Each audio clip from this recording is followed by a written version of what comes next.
Hey, welcome back everybody to the electrifying Mojo Drum Show. This is Paul B, the homeless drummer. Thanks for watching. First of all, I guess I can quit shaking this thing, can't I? Last time on the show, we covered eighth notes, leading with the right hand, patafla-flas, and a brief discussion on how to keep the beat by tapping your foot. And today, in this episode, we're going to talk about quintuplets, inverted outruggas, double stroke hexadendrals, and I don't know if there'll be time, but if there is, I will try to tell you the best place to buy drumsticks in Albuquerque. Alright, but first, of course, we're going to check the mail here. Let's see what's in the mail bag. Alright, the first letter is from Thomas, I guess, from Sydney, Australia. And he says, "Paul, you suck balls, mate. Thanks for wasting my time, asshole." Great. Alright, I'm going to skip that one. I gotta start reading these emails before I make these videos. Alright, moving right along. Here's one from Lars. Let's see, it says, "Hey dumbass, for your information, there's no such thing as doing buzz rolls using one-handed flamadid." Oh, really? Really? Really, Lars? You know it all, right? You have the show, right? "I highly recommend that you start all over again, beginning with kindergarten." Oh, that's really cute. That's really cute. I mean, what is wrong with you people? Don't you know, you guys don't know how to play anything. You're just a bunch of children. Just a bunch of children. I'm just going to get started with the show. Let's start talking. What are you looking at? I'm a drummer. What are you looking at? I know what I'm doing. Really, I do. Quit staring at me.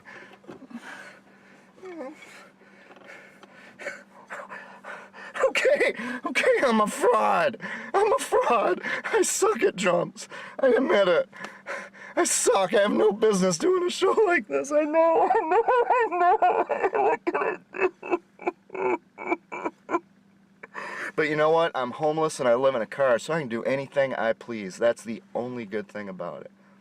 And what I'm going to do is I'm going to talk to all you drummers out there today about something that is always overlooked, or at least it was when I was drumming.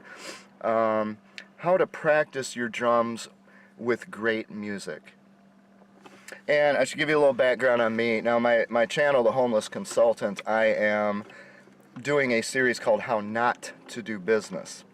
And that's totally off topic of drums, of course. I was in Drum and Bugle Corps. I aged out in 1989. And I hadn't really played since then except in a couple of bands, and there I just played kind of surf music and Who style music, where I just rocked out. And I didn't have the drums at home. I had them at the band rehearsal space. So in other words, I got pretty good, decent for an A60 corps that I was in back in the late 80s, but I never was able to really master drums because I started so late. I didn't really start playing correctly until I was 18, but I just fell in love with Drum and Bugle Corps and Rudiments and such. Playing in those bands, I kind of applied some rudiments, but I guess what I'm getting at is I'm not that good of a drummer. In fact, I'm kind of bad. I'm one of those people who really flourishes when he's in a crowd of people who don't know anything about drums. You know, I can put on the show, I can spin the sticks and do those games, but I really suck. So I have to let you know that in the first place. I really suck, but that doesn't mean I can't teach you something very useful in terms of practicing here, something that's been very useful for me. So if you'll bear with me, and if you'll forgive that absolutely ridiculous psych introduction I pulled on you, let's talk a bit about what I'm getting at with practicing the great music. Now, the thing is, something that occurred to me, you know, I also play guitar, so throughout my life I've spent time with drummers, I've spent time with guitarists and other musicians. There's something about drummers, they seem to get locked into a certain genre of music that they enjoy listening to. You know, heavy metal or progressive or something like that. And they don't have as broad of a experience with music as some other people do. And of course not every drummer, but many of them. So I just want to list out some genres of music and think about it from your perspective. Do you really dig into these and see what you can get out of it? There's classical, there's 30s folk, kind of like Woody Guthrie. Then the big band era, 40s and 50s music, you know, the stuff that was on the radio, blues, skiffle, surf music, 60s, 70s, 80s rock and album-oriented rock. The girl groups in the 60s that with the Phil Spector's Wall of Sound, pop music, one-hit wonders, the disco era, punk rock, new wave, acid rock, hard rock, heavy metal, progressive, hip-hop, and rap. I know, bear with me, bear with me. Thank goodness no one can throw anything at me through this camera. Grunge, show tunes. If you haven't heard Fiddler on the Roof, Guys and Dolls, you're missing something. And what I call lounge lizards like Perry Como and Tom Jones. And again, that's more vocal, but the music behind it is often excellent. And then lastly, I put in there drum and bugle corps, in case people out there are not familiar with drum and bugle corps. Now, I mean, there's all those genres of music, and yet a lot of drummers are just kind of trapped in one genre of music.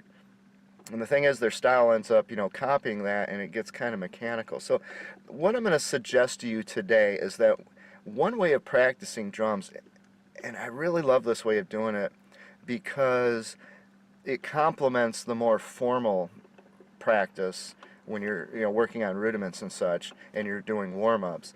It complements it well, but I'm going to lean toward 1970s music here.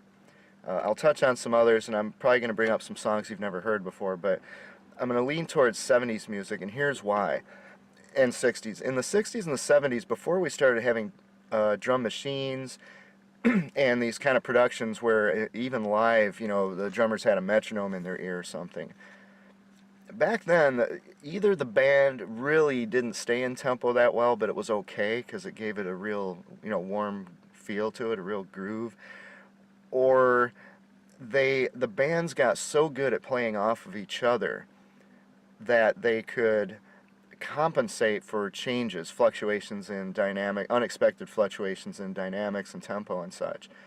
And those are the bands I love being a part of, when you can just look at the bass player and just with your eyes you can tell what needs to be done to get things back in sync. Or if one of you is going to go off and do something crazy, you can kind of telepath, you can kind of, I forget the word, but you know, you can kind of transmit that to them just with your eyes. You know, drum and bugle corps had something along those lines, but drum corps was meant to be very mechanical for the most part. You know, there were groovy parts. I guess the one I was in, the A60 corps, had some groovy parts, but you can't look in the eyes of the people next to you in the snare line, for example, where I was playing snare. But when you're in a band, being able to play off of each other means it's real teamwork, and there's something just wonderful about teamwork. You watch, you know, these dream teams in basketball and such, and when you see a band that can do that, and they can go off and improvise, nothing breaks down.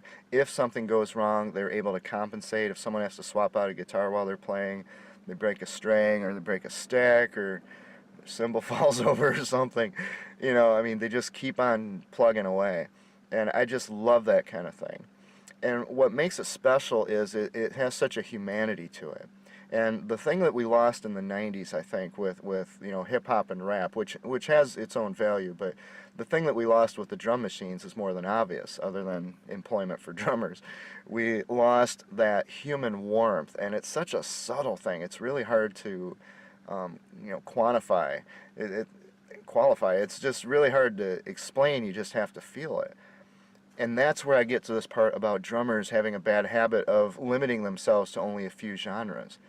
Because when you do that, you lose the ability to feel that humanity.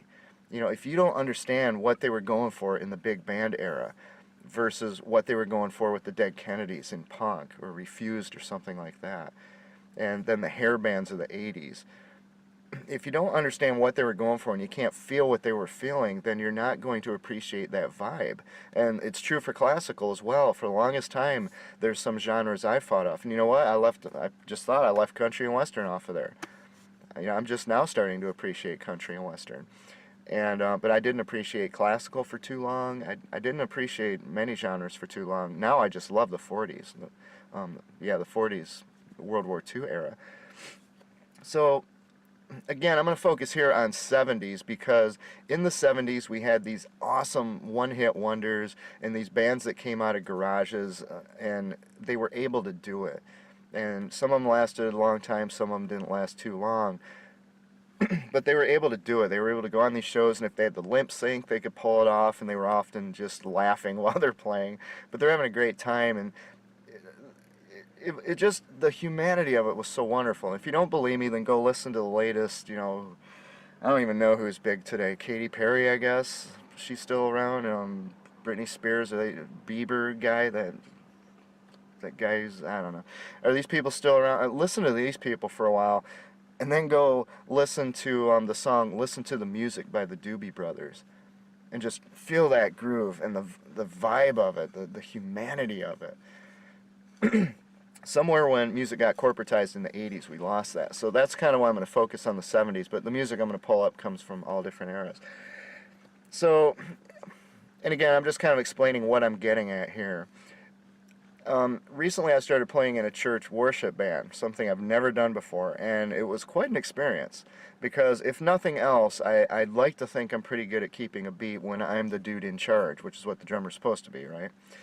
And in this worship band, I'd be there, you know, just, you know, whatever it is, dude, and the singers would just be off, they would just go flying off on some tempo that La La Land, and then, you know, the bass player over here just misses something and gets lost, and for me to bring that back home when, to be honest, in that environment, they don't really play off the drummer. I don't know what they're playing off of. And it was just a real experience to think, you know, I'm not leading this group the way I should be. It's the worship leader up front's leading it. And it was quite an experience. That's where you're not playing off each other, and that's where it kind of breaks down. Now it does seem to come back, and sometimes I'll just start playing a bit louder to kind of force everyone to get in line if they're able. But that's what really made me start thinking about, it made me conscious of what I've been doing my whole life, and I never really thought about it before. I did this back in high school. In my high school marching band, this is about the extent of what they had. Something like that. And I thought I was hot stuff when I went to college, and I see these guys out there, you know, just they're sitting there doing all these tricks, and I was like, what in the world is that? That's, like I said, I didn't really start playing until I was 18 when I went to college, and I learned about, you know, drum corps style, rudimentary style drums. Let's see, what else am I getting at here? Warmth, hopes you... So what I'm getting at is that if you have these songs that are not, they're driven by human beings rather than machines, they are going to have tempo changes.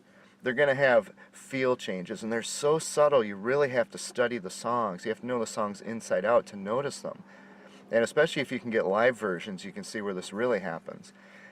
And there's something special about playing along if you have a song with a band that's doing that and they're just out playing without a machine. It's up to the drummer to keep the beat, but he has to work, or she has to work with all the members of the band. And if you start doing your thing with that, and you might keep a really good beat, but you'll find that they're speeding up. And there's some songs, I think Money by Pink Floyd. Look at the tempo at the beginning and the tempo at the end. Speeds up significantly. I know, because I recorded that whole song with the guitar solo and everything, and it was really hard to do because it sped up. Another thing, back in 1991, I did a laser light show at a planetarium. I created a show for Rush music. And back then, you know, CDs were fairly new, so I had to go to a local radio station and use their CD player to record the soundtrack onto, like, 1-inch tape. And their CD player could go frame by frame, so they could start the songs when they wanted, which, of course, now, you know, digitally you can do that easily. But back then, it was really a shock, because, you know, I was one of those big fans of Neil Peart, and they queued up Tom Sawyer, and we did it frame by frame, and there's this big boom. And then a couple frames later, boom, here come the guitars and bass. In other words, Neil was rushing things a little bit. Shh, don't tell anybody. Alright? for me, that was a shock. I don't know why I had it in my head that these guys were perfect, but they're not. And thank goodness for that. That's what gives that wonderful vibe, that human feel to things. So what I'm going to urge you to do here is to practice your drums, and you're going to probably play a whole lot better than me. Like I said, I suck. I'm no good. I haven't played in 30 years. I'm just picking up my sticks. I'm homeless. The malnutrition, the loss of circulation has mangled my ability to use my hands. The job I had the last 8 months, I was using equipment that really my hands and legs are pretty much numb right now. It's very hard for me to do anything. And I wasn't all that good to begin with, to be honest. So I will warn you in advance, you're not going to learn anything by watching me play except how to repeat the same silly things over and over again. But I love doing it. But you can do much more. The point isn't what I'm playing or how I'm playing, so forgive me for that. The point is what you can do with this music. And start out with your own favorite music of your own genres, but I really urge you to bust out into some of these other genres of music. Let me see what other notes I have here. One of the advantages of it, when I get going and I start playing a playlist of songs, you know, it might be 2 hours long, and I'll just be sitting here just playing along with it, or just doing some kind of Bucks thing. And I'm just going along, and 2 hours is over in no time. And I don't even feel like I practiced. I feel like, you know, just taking a sip of water and then going out and practicing drums, because I was just having fun. But the thing is, I am learning how to play kind of with a band that is not perfect, and with several different bands that are not perfect. And these are things that you pick up in the back of your mind. You're not really conscious of them. And then when you go to your band, whatever you're playing with, whether it's a marching band or a drum corps or a rock and roll band or something, and I left out jazz deliberately. I just find jazz too pretentious. The modern jazz, not the original jazz, but I just don't even want to go there, to be honest. My apologies to jazz drummers. I'm very impressed by your chops, making no mistake about it. But the music I don't get anything out of. So that's why I left that out. Let me see. You can also do this with a drum kit, which I obviously cannot do here. And when you start playing drum kit and you start working rudiments and things around your drum kit that have nothing to do with what the drummer's playing in the band you're listening to, don't pull the drums out. Don't get one of those programs that pulls the instrument out so that you have... I mean, it's great to play along with it, but I would urge you to play with the original drummer, because if you're able to play something totally different, you know, if they're playing some kind of 4/4 thing, and you're able to go in there, or I don't know, kind of do something totally different at the same tempo, so that you're locked in together, but you sound like you're almost playing different times. You know, like 6/8 can often sound like 4/4, I think. And if you do that, you're going to get accustomed to, well, you know what I mean, right? The drummer's doing what he's doing. You're familiar with it because you know the songs, or maybe you don't if you're picking something new. But when you start doing that, you are learning something in the back of your mind that you don't even realize. You're learning to avoid distractions of another drummer being there who's playing not something wrong, but something very different than what you're doing. And that over time, that trains you to ignore certain things when you're playing with your band live. You know, when someone messes up, or even an audience distraction or something like that. It just has a lot of benefits, because what you're doing is you're broadening the environment that you play in. You're not just always sitting in front of a practice pad in the same bedroom every day, and then going out on a field with a marching drum, or going to the basement with your kit. You know, you're exposing yourself to a whole nother world of musical environment, and when you play in that, you're going to pick up things unconsciously, subconsciously. Let's see. Also, at least sitting in this car when I'm playing and I do things, I'll also try to throw in my feet. I don't know if you can hear that, but although this car's so rusty, I'm afraid of punching a hole in the floor if I do it too much. But, you know, I can't really do double bass. You know, when people see me playing out there, they look in this car and they see this guy sitting in here just wailing on this. They certainly don't want to see my hips moving too. And my car would probably roll away if I did it too much. But you can do it. Another thing is to sing. Sing when you're playing. And that's one of the fun things about playing these old but these 70s songs, 80s, if you know the lyrics, if you know the songs really well, once you start playing your own rudiments along with the band that has a drummer who's playing his thing already, and then you sing it on top of it, and maybe even throw in your feet, you know, you're learning independence, but not just independence with your hands and your feet, but independence with your whole body and your environment and your connection with the song. It just broadens everything. You're just not, you're not just doing that all the time anymore. And I guess one of the things about the only thing, I love drum and bugle corps, about the only thing that bothers me about it is that, you know, it does look like much of the same thing all the time. And you know, there's awesome stuff, and I believe me, I can watch it hour after hour and live. Oh boy, there's not much that'll stop me. But you know, they've come out with a lot of new stick spins and things, and they're getting more athletic with the visuals. But they're not changing up the grooves really. Again, that humanity thing isn't quite there. Sometimes it is, and I really love it. And you know, drum corps isn't meant for that necessarily, so that's okay. I'm not saying it's wrong. But when you get that mechanical, as a say a rock and roll drummer or a jazz, or you know, any if you're in a blues band or something, if you get too mechanical and you're not out there doing something different to learn how to play, then I think you're cheating yourself. And here's another advantage, you know, and I'm serious. When you play these songs, when you do anything with a song, I learned this when I built a home studio and I started recording songs like Money. When I took Money and I put it on a track, and then I start laying down the parts. So I start going in and I lay down, you know, the bass line first. Do do do do do do do. I lay that down, then I go lay down the rhythm guitar, and then the guitar solo and all that. But when I did that, I learned so much about the way they played the song, about the subtle nuances in there. And I'd heard that song 1,000 times before.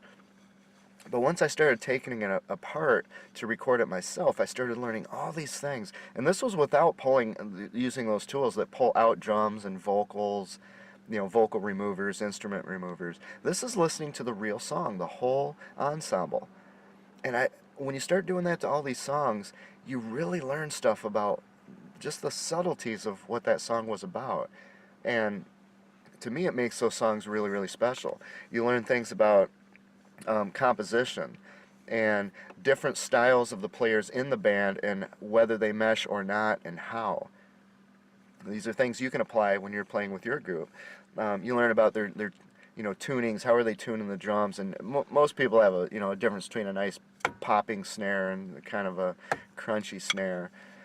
But you really learn the details of that when you start studying a song. And one of the good ways to study a song is to dig in and repeat it and just start listening for the details, because you're trying to, you know, if you look at a graph of the tempo, if you're using a machine, the graph of the tempo is going to be nice and even. In the real world, it's going to go up and down a bit.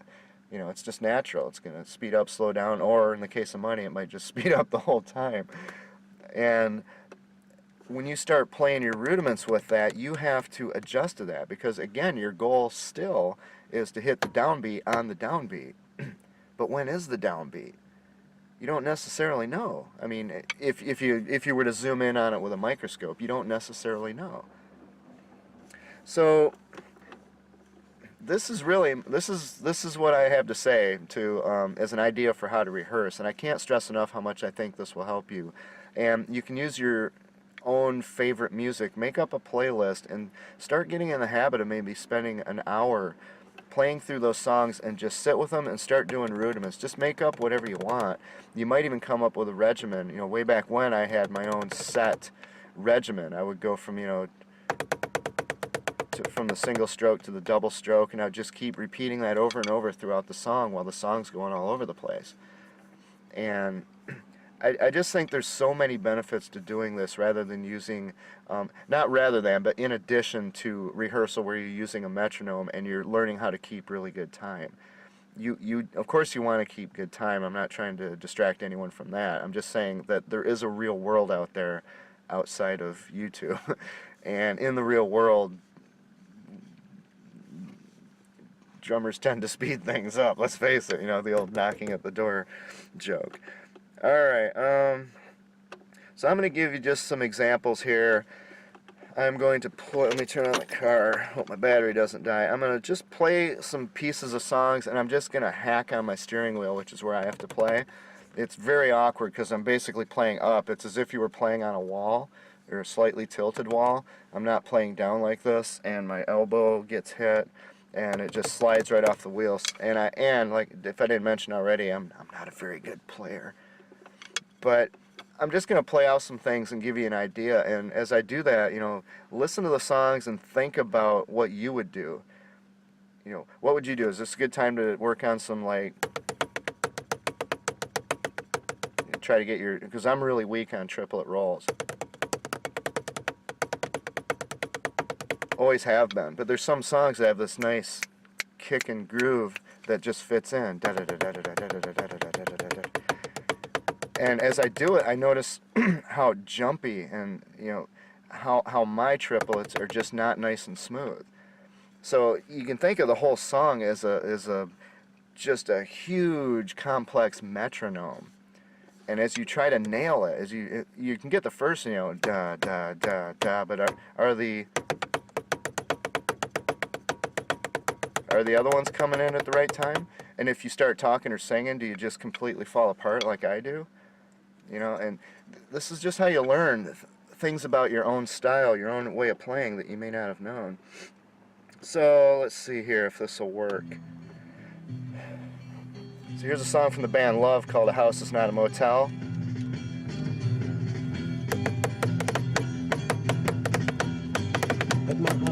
And you can just do it like drum set style like this, or I'm going to do some flams.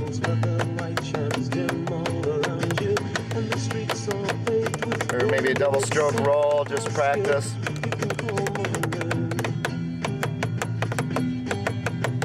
And switching off your hands as well is really important. You know, as you're playing along, if you're doing, you know, 5-stroke rolls. So you can lead off the right, and then get used to leading off the left. And obviously my left is very weak, but you can do those kinds of switches, those kinds of transitions, however you feel like doing it. Like I said, you come up with your own way of playing this song as a metronome for your rudiment practice. And ideally, you might even, there's some songs that are great for improv, like in here I have Superstitious by Stevie Wonder. You know, there's just some songs that just have that funk, or they've got a really tight downbeat, and they're great for you to just go in and improv as you feel like it. Other songs, you might come up with something that you might even write down and play it the same way every time. Again, you're kind of using these songs as a metronome. These are in alphabetical order, so they have no relation to time that they were created. Uh-oh. So here's, I don't know what, so I just look for something that'll work. So again, just some kind of flams.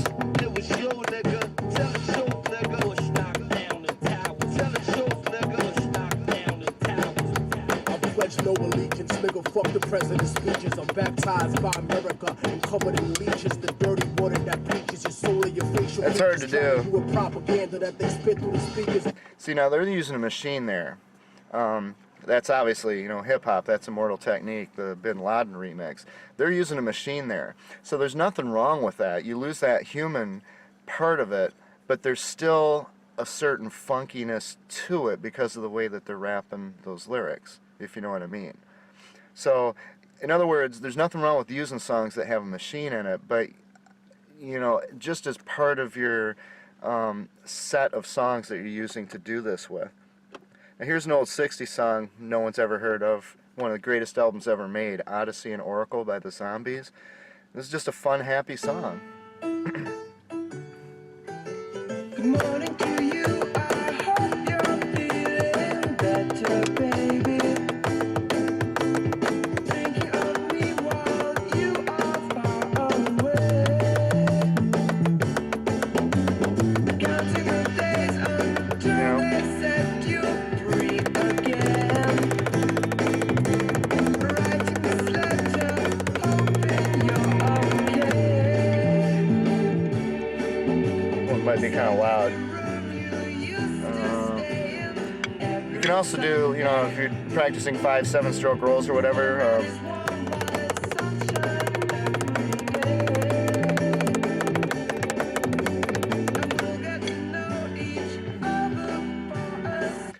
So there's things like that, you know, and this is a very happy, bubbly kind of song, and you can tell how it has that real solid downbeat.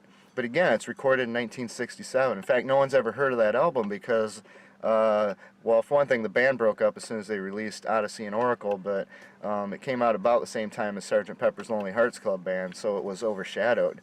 Frankly, I think this is even better than Sgt. Pepper. Check it out if you have a chance. The Zombies. I'm going to skip a couple of these I have in here. Hollywood Nights, Bob Seger.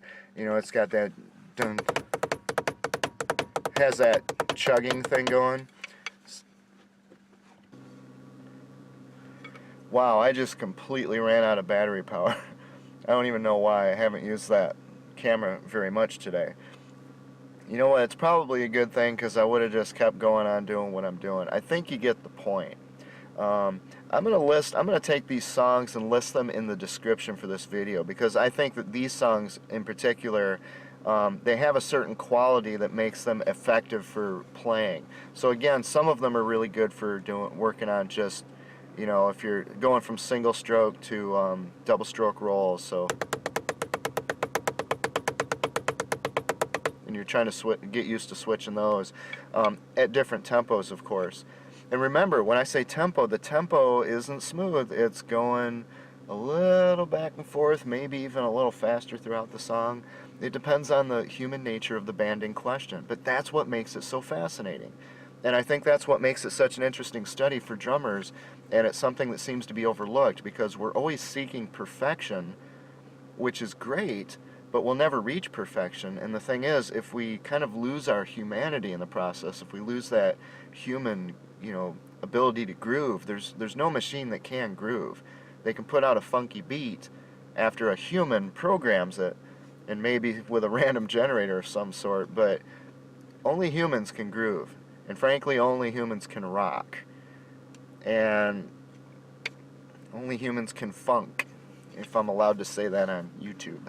So you see my point. You know, some of these songs, if they're in 6/8, you know, da da da da da da da da da da da da. Of course, I can't get the rebound playing basically on a wall like I am here with this. But if you're going for the, see how choppy it is. But if you have a song that's cruising along like this, da da da da da, and that's basically the beat, but it isn't a perfect tempo because these are human beings playing it back before machines and metronomes were really used in the recording studio. So now when you start doing your thing, you know, I can't do it. See how slow I am? I told you I'm no good, but you get my point. Why don't you try this? Get some of your favorite songs and look up some of the songs that I put in this list. There's some really good stuff in there, and just listen to the songs and think to yourself, what can I do throughout here? Or, you know, maybe just start out improving, you know, just working on, I mean, I had so much written down I'm not even going to get to, but like, I think I had 9-stroke rolls and switching which hand you lead off of, and then using a diddle to switch off, so, what is it? So I keep doing it off the right, and then off the left. And then you can do it off the right and use a diddle to transition.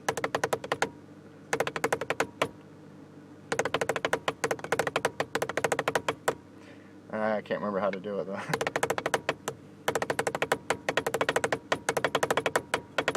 That's it. So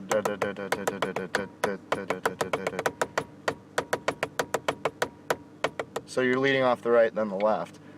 So you find a good song where that's something you can do, but you're not doing it to a metronome. You're doing it to kind of a faulty metronome, these humans who are playing it.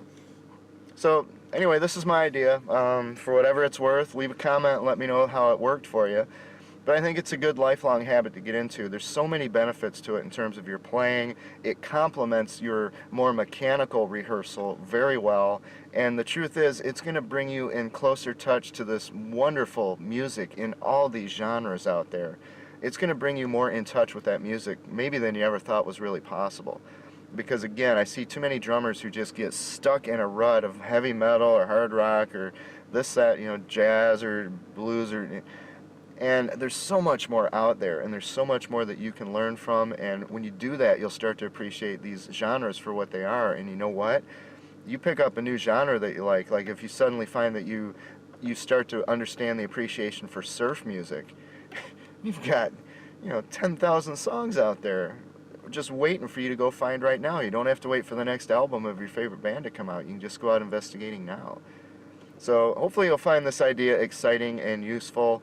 Again, thank you, if you will forgive me for the ridiculous introduction where I tried to fool you. That's just the way I am. What can I say? If you're interested in how not to do business, or even how to do business, you might want to check out my other videos here. Otherwise, I will also be putting videos on my channel about what it's really like to be homeless, involuntarily homeless, in the United States of America. I'm going to tell people what the media and the government will not tell people. That's the main purpose of this channel. But I had to throw this out for drummers because I love drums and I love drummers. So thanks for watching, everyone. Rock on.